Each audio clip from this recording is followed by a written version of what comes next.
The following is a special presentation of Tony Curry Radio. All right, so you know my 10-year-old daughter.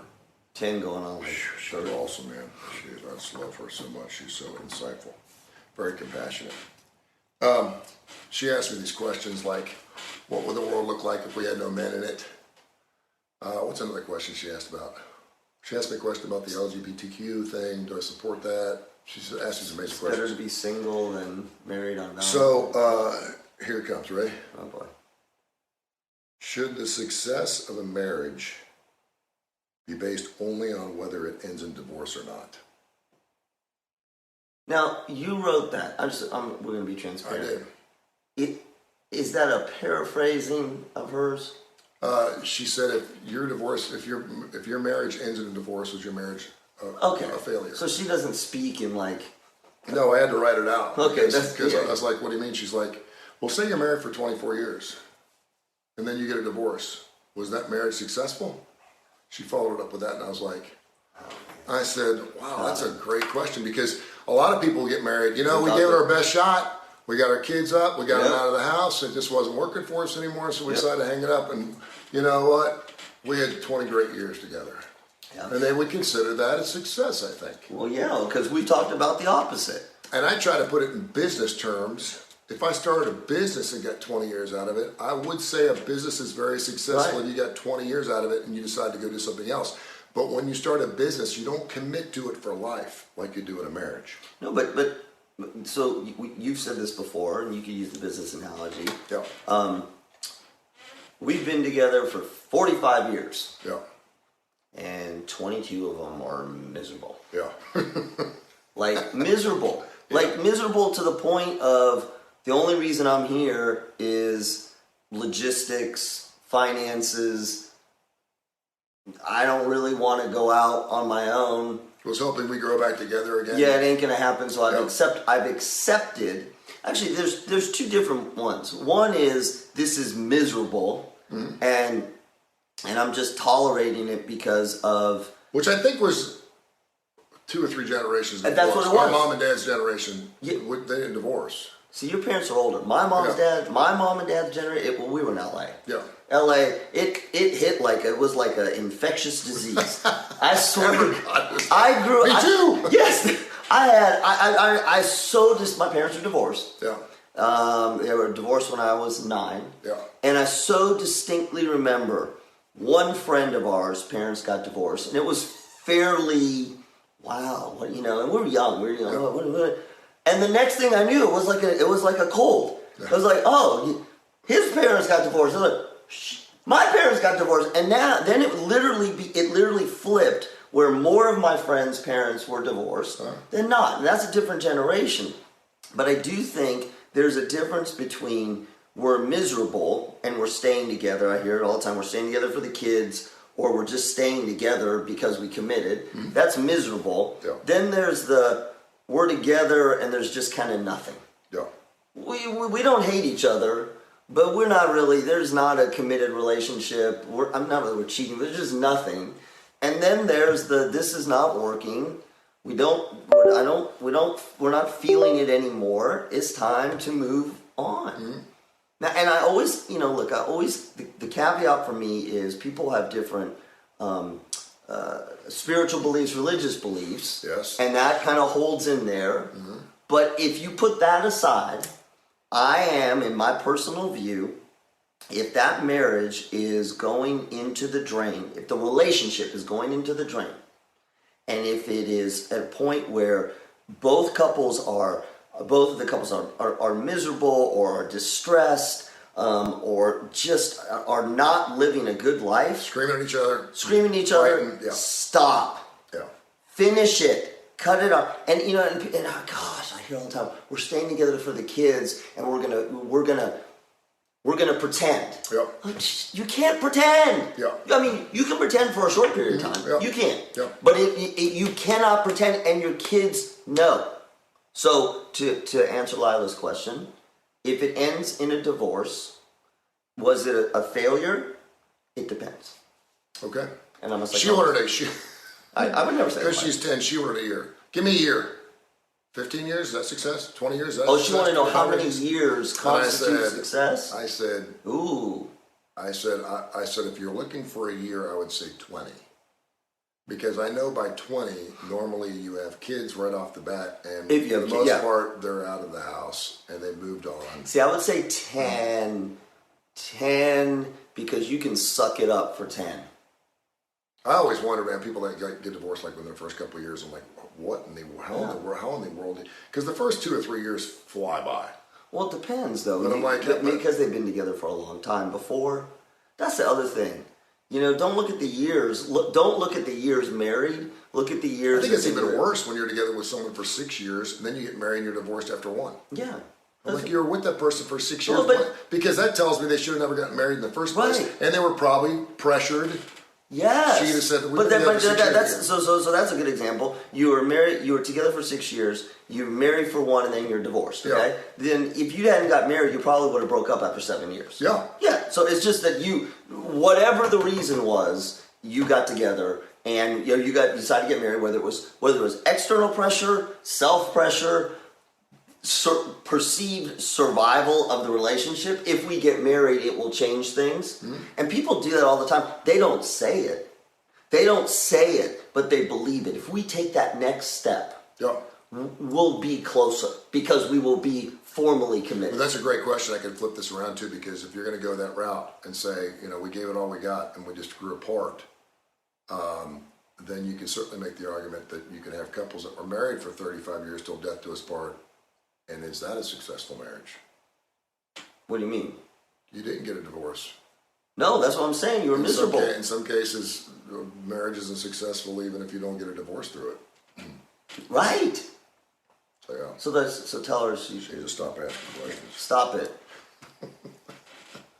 No, it was Love Week around here at the Kurre. But you know what you should do? You know what you can always do? What do you think? Yeah, well, you can always flip that back. What do you think? Flip it. Yeah. It's a desperation move. I'm in the belief that when you get married, it is a life thing. Mm-hmm. I'm making commitment. I know things change. I know things fall apart. I know life comes at us. And I believe that if you can sit there and look at that person under God's eyes and say, I want to spend the rest of my life with you, we can work out anything. I believe that you got to be on the same page in a lot of different areas, and you have to both want to believe it. But if you're going into it, because a lot of kids, half the parents at school are divorced. My daughter's asked me a question: do you think I'm ever going to get divorced? I kind of hope not. I mean, they already think it's part of life. Of course, you're going to get a divorce. Well, because And I'm like, I hope not. I said, but if you go into it thinking you're going to get divorced, then you don't get married. Well, but I also think that you got to believe it's going to happen. Yeah, but we have very naive views of what love or what commitment and relationships are. Yeah. I think that's part of the problem. We say, okay, I'm committed to you till death do us part.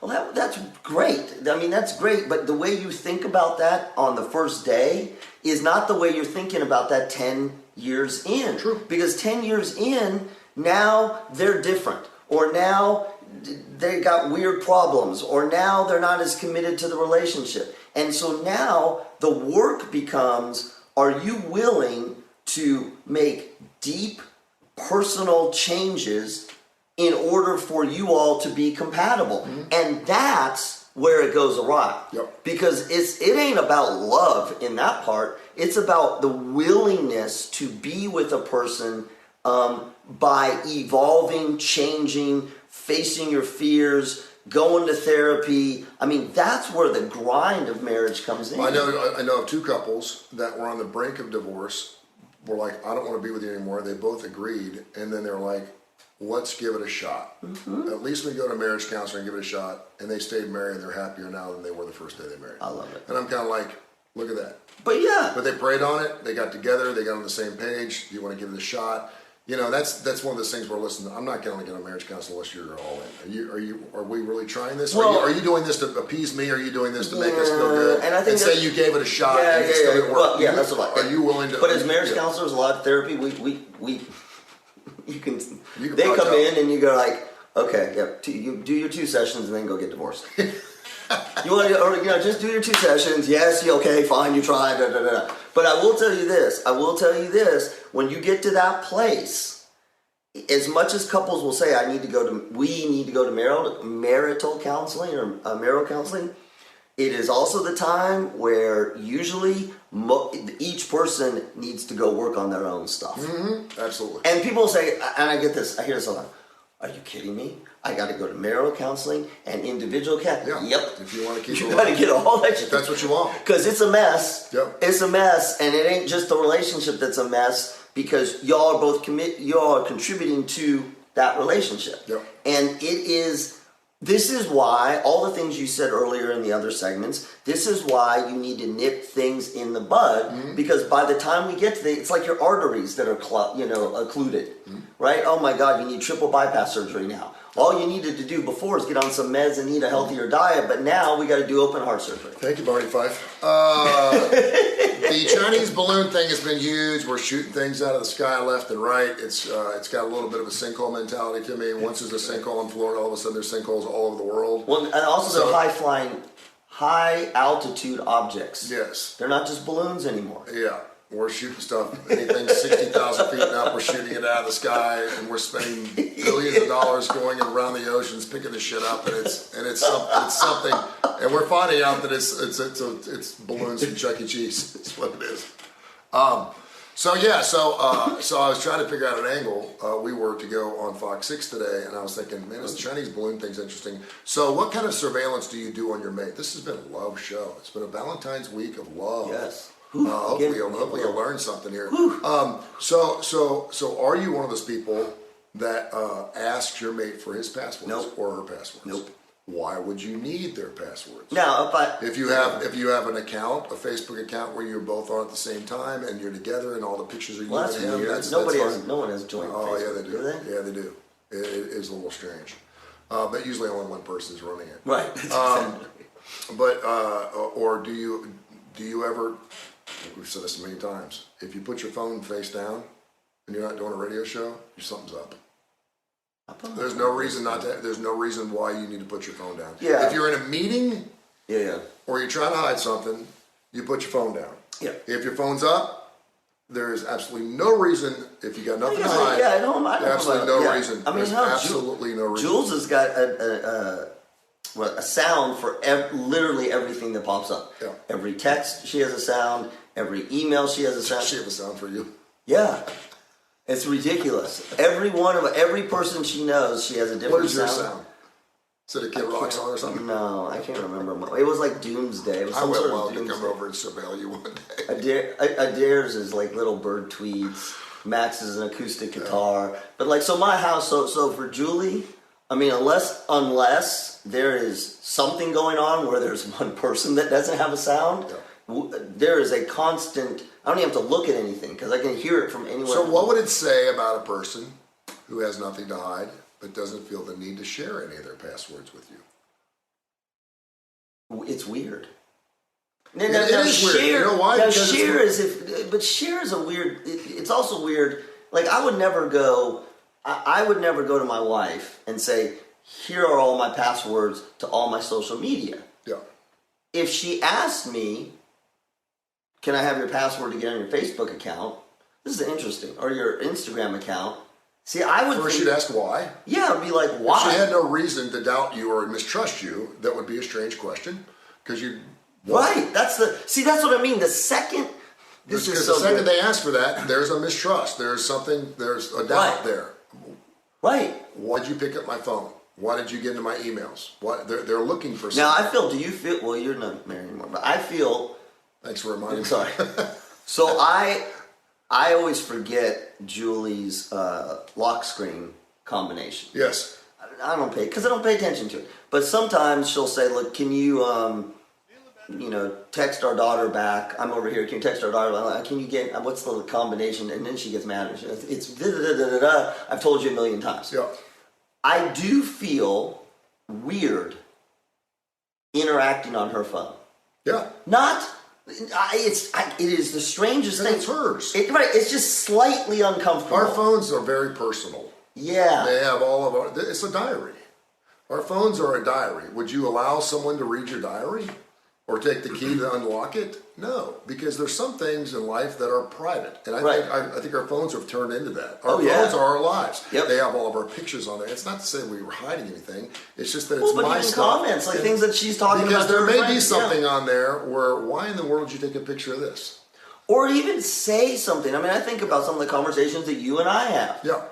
You know, and Julie knows that we have private conversations, and I've expressed frustration, and I would expect that she's expressed frustration to her friends. Sure.